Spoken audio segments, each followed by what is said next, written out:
उपस्थित सभी महानुभाव सबको प्रणाम करते हुए मैं एक दो बातें कहूँगा। सबसे पहले तो बधाई, कोई भी कविता संग्रह का आना इस मनुष्यहीन से होते जा रहे समय में, युद्धों के समय में, संवेदना के खत्म हो जाने के समय में, और धीरे धीरे हम पता नहीं किस सफलता की ओर रहे हैं, हमें रोशनी का एक कतरा भी दिखाई नहीं पड़ रहा है।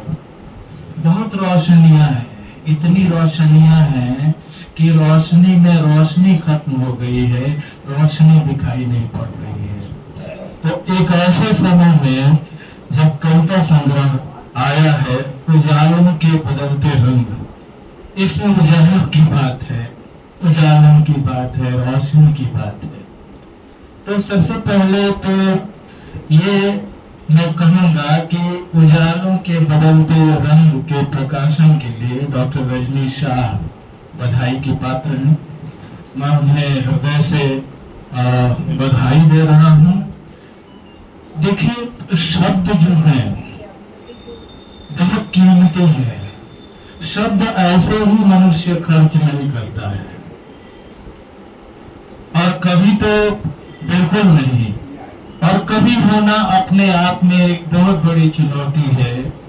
बहुत सारे मानक हैं। अब आप कहेंगे कि जिस तरह से समय जितना जटिल होता जाएगा, कवियों की अभिव्यक्ति भी उतनी ही जटिल होती जाएगी, तो लोग समझेंगे कहां से? बड़े बड़े लोग हैं, दूर की कौड़ी पकड़ने वाले लोग, और ऐसी बातें कहने वाले लोग कि अरे क्या कह दिया, क्या कह दिया, आह और वाह, और जोड़ तोड़ वाले लोग, संगठन और तमाम चीजें में एक होड़ लगी हुई है। हम कवि तो हम कवि, हम बड़े कवि तो हम बड़े कवि, ये होड़ लगी हुई है। एक इस समय में मैं अपने आप को कवि तो मानता नहीं हूँ। हाँ, मेरे पास कुछ शब्द हैं, जिन शब्दों को जब मैं महसूस करता हूँ कि अरे यार कुछ पैदा हो रहा है मेरे अंदर, कुछ कोई बुला रहा है, कोई चीज है जो हलचल मचा रही है, तो शब्द पैदा होते हैं, कविता बनती है। जो खो गया, जो नहीं मिला, जो मिलना चाहिए था वो नहीं मिला, वो चीजें आती हैं कविताओं में, वे सपने आते हैं कविताओं में। निदा फाजली ने एक जगह लिखा है कि जो खो जाता है मिलकर जिंदगी में, गजल है नाम उसका शायरी में। तो मिल करके जो खो गया वो भी, ये सारी चीजें। अब बहुत सारे लोग हैं जो शब्दबद्ध नहीं करते हैं। क्रोचे की बात करें और अभिव्यंजना बात की बात करें तो मैं ये कहूंगा कि हर मनुष्य एक कवि है। हर मनुष्य के अंदर कला और कविता पैदा होती है। मान लीजिए आप कहीं जा रहे हैं और कोई घटना घटी, ऐसी घटना घटी जिसे देखकर आप द्रवित हो गए। यह द्रवित होना क्या है? कुछ पैदा हुआ आपके अंदर, क्रोध पैदा हो सकता है, करुणा पैदा हो सकती है, प्रेम पैदा हो सकता है, कुछ भी पैदा हो सकता है।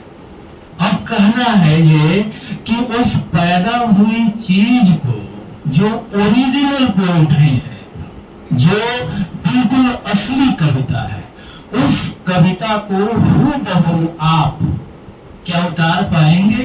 शब्दों में कोई नहीं उतार पाता है।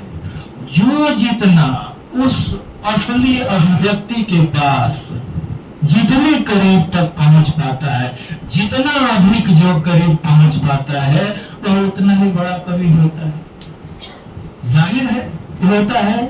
तो सब कवि होते हैं, और इन कविताओं को पढ़ते हुए उजालों के बदलते रंग में मैंने देखा कि कवि की जो छोटी छोटी भावनाएं हैं, छोटे छोटे इमोशंस हैं, छोटी छोटी खुशियां और छोटे छोटे सपने हैं, जो बिल्कुल एक आम मनुष्य के सपने हैं।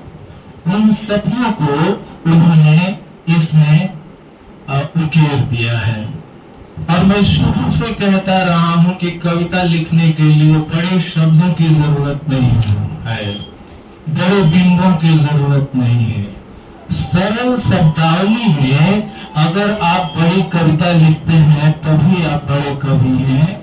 बड़े शब्द लिखकर, बड़े बिंब लिखकर आप बड़े कवि नहीं हो सकते। मैं तो कभी नहीं मानूंगा आपको।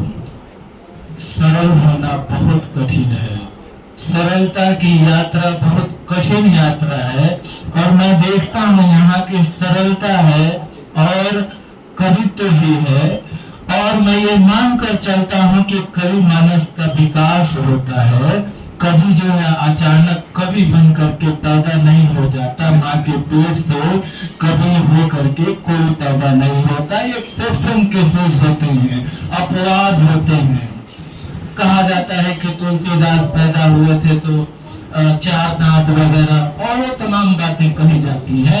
लेकिन आप प्रसाद से लेकर के निराला और तमाम कवियों को देख लीजिए, उनकी शुरुआती अभिव्यक्ति और अंतिम अभिव्यक्ति में तफात है, अंतर है। तो शुरुआत जो है वह बहुत अच्छी है इनकी। और ये शुरुआती कविताएं आपके मन को उत्प्रेरित करती हैं, अच्छी लगती हैं, थोड़ा गुदगुदाती हैं, थोड़ा सा द्रवित करती है, थोड़ा करुणा से भर देती है, आम मनुष्यों के पास आपको लेकर जाती है। यही इस संग्रह की सबसे बड़ी विशेषता है। मैं एक कविता इस संग्रह से पढ़ करके अपनी बात समाप्त करूंगा। कविता का शीर्षक है कविता। कुछ एहसास, कविता का शीर्षक है कविता। कुछ एहसास, कुछ पल, कुछ लम्हे, कुछ क्षण मिलकर ख्वाबों कल्पनाओं से थोड़े दर्द जख्म टीस हृदय की, कुछ आंखों से देखी, कुछ महसूस की गई, कुछ झंझोर, कभी वह तोड़, कभी वह मोड़, सबके उबाल पर बनती है कविता।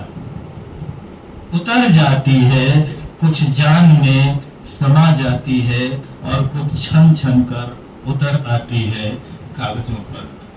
तो यही है कविता, असली कविता तो यही है। अब बड़ा और छोटा का हिसाब है जी, नहीं है हिसाब, लेकिन कविता यही है। मैं बहुत बधाई देता हूँ कवि को और शुभकामनाएं देता हूँ कि जल्द ही आपका और एक संग्रह आए। आप यूं ही लिखते रहें, आगे बढ़ते रहें। बहुत बहुत धन्यवाद।